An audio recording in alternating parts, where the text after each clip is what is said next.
If equipped, our automatic temperature control system can maintain a preset cabin temperature. Just push the auto button and then select your desired temperature setting using the temperature control buttons.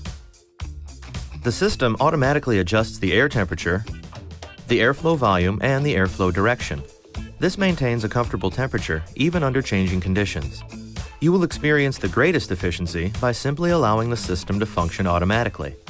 Of course, you can always operate the system manually by adjusting the individual controls to your desired positions. If you're operating the system manually, you can turn the air conditioning on or off by simply pushing the air conditioning button and adjusting the temperature controls. In the climate control unit, you'll also find the controls to turn the front windshield defrost feature on or off. Turn the air recycling feature on to keep undesirable odors or excessive traffic exhaust from entering your vehicle. It's also a great feature to use to optimize cooling when you first turn on the air conditioning. Keep in mind though, you cannot use the defrost mode while in the air recirculation mode. To activate the rear defrost, push the button located just above the climate controls. This video is not intended to take the place of your owner's manual.